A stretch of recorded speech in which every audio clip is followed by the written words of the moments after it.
Do you struggle with digestive issues, POTS, ADHD, vertigo, chronic fatigue, or some other autoimmune type condition that seems random to you? Have you been to your doctor and they've run test after test after test, but everything comes back normal, yet you still feel terrible? If this sounds like you, then watch to the end of this video so you can finally get the answers that you're looking for. Hey, I'm Dr. Sam McDonald, brain health expert, helping you rewire your brain so you can live a better life. If you love this content, make sure to like and subscribe so you get the notifications for each week's new video. So if you're what many doctors refer to as a medical mystery, you may have something called dysautonomia. If you've never heard of this word before, dysautonomia is very easy to understand. Means dysfunction. Autonomia refers to the autonomic part of your nervous system.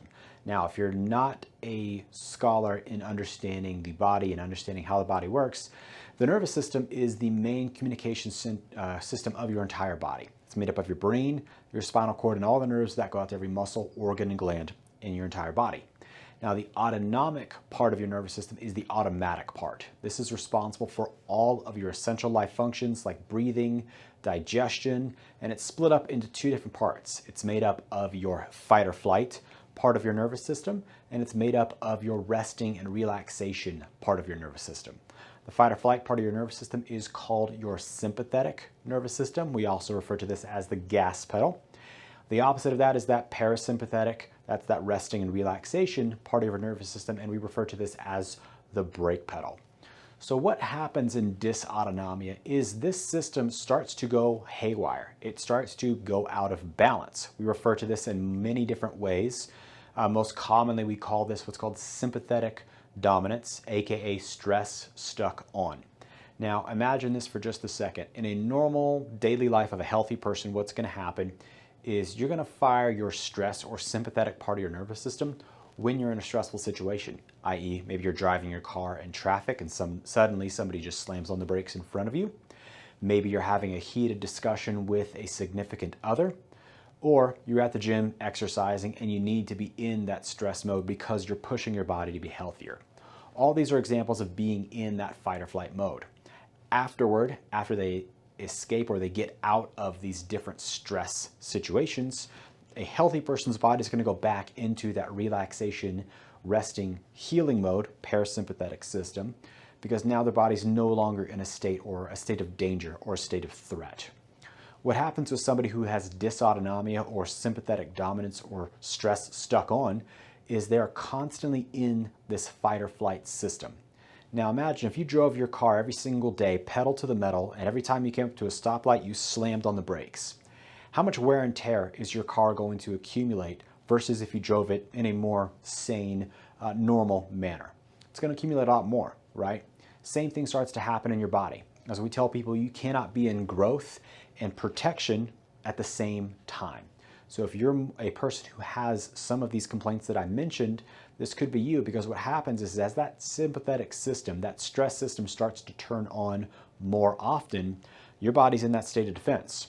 So the natural reaction and the natural physiology of that is that heart rate is going to increase, that blood pressure is going to increase, the digestive system is going to start to turn off, your brain is going to shift more into what's called beta brain or a stress brain mode or a high energy brain mode. Blood's going to move away from your extremities, so you're going to have more blood in the central cavity here, less blood on your hands and your feet, and your body is going to start to go into that defense mode. So digestion shuts off, your brain's no longer in this relaxed state. So imagine living in that state now for 3 days at a time, a week, a month, a year, multiple years. And you can start to see and maybe start to piece together now how some of these symptoms can start to happen. So let's take digestive issues just as an example. Imagine you're in this more fight or flight state. Now you eat something. You don't have the proper salivation to start to break down maybe a carbohydrate in your mouth like a piece of bread. You're not producing the digestive enzymes in your stomach to start to break down that food. It's moving along your digestive system, I'll bet maybe a lot more slow or fast. So if it's moving along more slowly, this could lead to things like constipation as that food dries out and just gets stuck in here. Or if your body's looking to just push it out as fast as it can, this can lead to more digestive or diarrhea type problems. This can also lead to things like stomach pain and discomfort because you're not properly breaking this food down appropriately. Now, because you're not breaking this food down appropriately, you're not breaking it down to its most base components, it's not getting absorbed, so you're not getting energy from your food, you're getting more nutrient deficient, it's lowering your energy levels because you're not getting that energy that you need from it, and that's going to lead you to be more nutrient deficient and more chronically fatigued. Because all this is happening too, this is going to tie directly with the brain, because your digestive system makes the majority of your serotonin. Serotonin is converted into melatonin, so now you're not going to be, you're going to be struggling with things like depression, because serotonin drives the brain to be happy. It also drives melatonin, so you're not going to sleep very well. And so now you start to stack up these days where you're not sleeping well, you're not digesting food, and your body's just continuing to break down because you're not in this state of growth, healing, and repair. So one of the common questions that we often get is, how come I'm not getting a proper diagnosis from my medical doctor or my neurologist or my specialist? How come they can't find these things and they keep telling me that all the tests that they're running are quote unquote normal? Well, the reason for that is because dysautonomia is not picked up on a typical blood lab or any other kind of functional labs like that. It's not picked up on imaging because it's a functional problem. It's not a structural problem. It's not a chemical problem. It has chemical ramifications and effects, but it's a functional problem, meaning it's found in the brain and the nervous system, because that's really what's controlling everything else. So the way that we really figure out what's happening with somebody and see if they're in this stress, stuck on state is to the scans that we use, are heart rate variability, which looks at that balance in the nervous system between stress mode and relaxation mode, primarily through the lens of the vagus nerve. If you've never heard of this, the vagus nerve is the primary nerve of the parasympathetic nervous system. It's your resting and relaxation and chill part of your nerve. The word comes from Latin, which means wanderer, because that vagus nerve comes from your brainstem and goes down to your heart, lungs, all the way down to your digestive system. It's one of the longest nerves in your body, and it travels all the way from here all the way down. So it means wanderer because it's the wandering nerve.